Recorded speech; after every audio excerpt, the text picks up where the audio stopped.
Hi hello welcome to my channel. இன்றைக்கி நம்ம பார்க்க போகிறது ஒரு சிம்பிளான பருப்பு குழம்பு. அது எப்படி பண்ணுறதுன்னு பார்ப்போம். ஸோ அதுக்கு தேவையான பொருள் வந்துட்டு தோரம் பருப்பு எடுத்துக்கோங்க. ஒரு 150 கிராம் தோரம் பருப்பு எடுத்திருக்கேன். அதுக்கப்புறம் சின்ன வெங்காயம் வந்துட்டு 24 சின்ன வெங்காயம் எடுத்திருக்கேன். அதில் 12 வந்துட்டு முழுசாக உளிச்சு வச்சுருக்கேன். 12 வந்துட்டு ஒரு நறுக்கி வச்சுருக்கேன் சின்ன பீசஸாக. அப்புறம் வந்துட்டு பூண்டு எடுத்துக்கிட்டிங்கன்னா ஒரு 10 பல் பூண்டு எடுத்துக்கோங்க. அதில் 6 பல் பூண்டை முழுசாக வச்சுக்கோங்க. 4 பல் பூண்டு வந்துட்டு லைட்டாக நறுக்கி வச்சுக்கோங்க. அந்த நறுக்கின வெங்காயத்தோட சின்ன சின்னதாக நறுக்கி வச்சுருக்கேன்.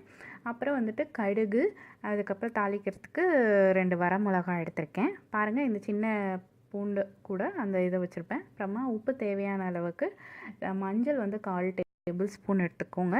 பச்சை மிளகா 6 பச்சை மிளகா எடுத்துக்கோங்க. அதில் வந்து ஒரு 2 பச்சை மிளகா மட்டும் பருப்பில் வேகிறதுக்கு போடுங்க. 4 பச்சை மிளகா அரைக்கிறதுக்கு போட்டுருங்க, தேங்காவோடு அரைக்கிறதுக்கு. அதுக்கப்புறம் தக்காளி 1 எடுத்துக்கோங்க. எண்ணெய் தேவைக்கேற்ப. தேங்காய் வந்து 4 to 5 டேபிள் ஸ்பூன் எடுத்துக்கோங்க. கொஞ்சம் ஜீரகம் சேர்த்து அரைக்க போகிறோம். ஃபஸ்ட்டு வந்து பருப்பு வேக வைக்கிறதுக்கு என்னெல்லாம் போடலான்னு பாருங்கள். பருப்பை வந்து நல்லா கழுவி அதை வந்துட்டு ஒரு ப்ரெஷர் குக்கரில் எடுத்திருக்கேன். அதில் அந்த 12 சின்ன வெங்காயம் உரித்து வச்சுருந்தோம்ல, அது போடுறோம். அப்புறம் வந்து பூண்டு இருக்கு இல்லையா, பூண்டு பல் ஒரு 6 பூண்டு பல் இருந்தது இல்லையா, அந்த முழு பூண்டு பல்லை வந்து இதில் வைக்கிறதுக்கு போடுறோம். பச்சை மிளகா வந்து 2 போடுறோம். அதை வந்து சின்ன சின்னதாக நறுக்கி போட்டுட்டேன். இல்லை நறுக்காமல் கூட நீங்கள் போட்டுக்கலாம். பட் எனக்கு வந்து லாஸ்ட்டில் கடையிறதுக்கு ஈஸியாக இருக்குன்றதுனால நறுக்கி போட்டேன். 1/4 டேபிள் ஸ்பூன் வந்து மஞ்சள் வந்து கொஞ்சம் போட்டுக்கோங்க. மஞ்சள் சேர்த்துட்டு தண்ணி வந்துட்டு கொஞ்சம் தேவையான அளவுக்கு ஊற்றி, மூழ்கிற அளவுக்கு ஊற்றிக்கோங்க.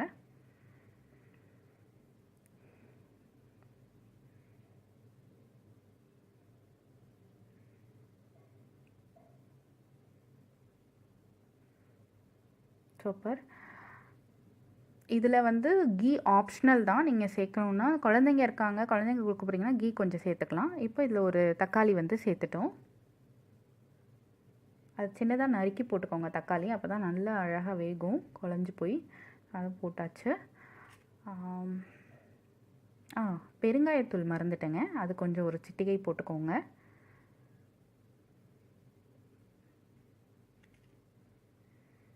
ஓகே. ஸோ ப்ரெஷர் குக் பண்ணிக்கோங்க உங்கள் பருப்புக்கு ஏற்ற மாதிரி. நான் வந்து என்னோடய பருப்புக்கு ஒரு 4 விசில், 4 to 5 விசில் விட்டால் போதும், நல்லா வந்துடும். அவ்வளோதான் விடுவேன். நெக்ஸ்ட்டு வந்து அரைக்கிறதுக்கு பாருங்கள், தேங்காய் எடுத்துக்கிறேன். தேங்காவோட 4 க்ரீன் சில்லி இருக்கு இல்லையா, அதை வந்து இதில் சேர்த்துக்கிட்டு கொஞ்சம் சீரகம் சேர்த்து அரைக்க போகிறேன். மையாக அரைக்க போகிறதில்ல, கொஞ்சம் வந்து பரப்பரன்னு தான் அரைக்க போகிறேன். ஏன்னா ரொம்ப மையாக இருக்கணும்னு அவசியம் இல்லை. இது கொஞ்சம் சொர சொரன்னு இருந்தாலும் ஓகே தான். ஏன்னா அந்த பச்சை மிளகா கிரைண்ட் ஆனால் போதும், அது முழுசு முழுசாக இருக்கக்கூடாதுன்றதுனால கொஞ்சம் தண்ணி விட்டு நல்லா பரபரன்னு அரைச்சிக்க போகிறேன். பாருங்கள், இப்படி தான் இருக்கும். நல்லா பரபரன்னு அரைச்சிருக்கேன். திருன்னு தான் இருக்கும் தேங்காய். ஓகே. ஸோ இப்போது இதுவும் வெந்துருச்சு ப்ரெஷர் குக்கர்லேருந்து. அதை லைட்டாக வந்துட்டு கடைஞ்சி விட்டுருங்க. ஏன்னா பசங்க வந்து ரொம்ப முழுசாக இருந்தால் சாப்பிடாதுங்க இல்லையா. ஸோ அதனால் கொஞ்சம் வந்து அதை கடைச்சி விட்டுறீங்க, டேஸ்ட் நல்லாயிருக்கும். ரொம்ப எல்லாத்தையும் நசுக்கணும்னு அவசியம் இல்லை, லைட்டாக ஒரு கடைஞ்சிட்டுக்கோங்க. இப்போ அந்த அரைச்ச அந்த தேங்காய் விதை வந்து இதில் சேர்த்துருங்க.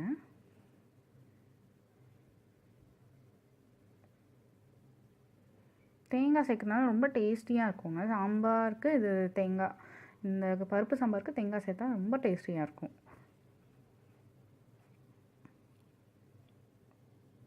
இப்போ வந்து தண்ணி தேவையான அளவுக்கு சேர்த்துக்கலாம், கிளறி விட்டுட்டு.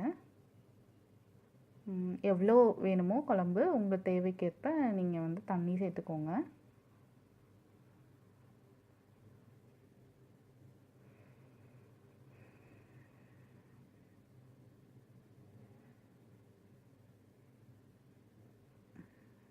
இப்போ உப்பு சேர்த்துக்கலாம், உங்கள் டேஸ்ட்க்கு ஏற்ற மாதிரி உப்பு சேர்த்துக்கோங்க.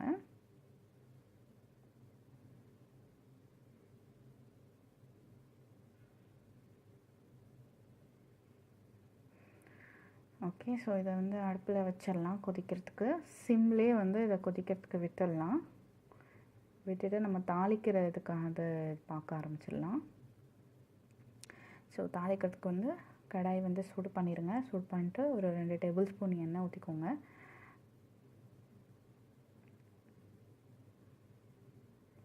கடுகு போட்டுருங்க. எண்ணெய் வந்து சூடானோடனே கருவேப்பிலை,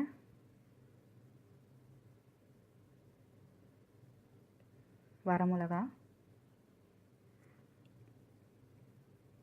நான் 3 சேர்த்துருக்கேன். ஆக்சுவலாக 2 தான் சொன்னேன். பட் எனக்கு கொஞ்சம் இதில் காரம் தூக்கலாம் தான் நல்லாயிருக்கும்னு தோணுச்சு. அதனால் பச்சை மிளகாய், என்னோடய பச்சை மிளகா வந்து அந்தளவுக்கு காரம் இல்லாதனால நான் 3 வரமிளகா சேர்த்துட்டேன் இதில்.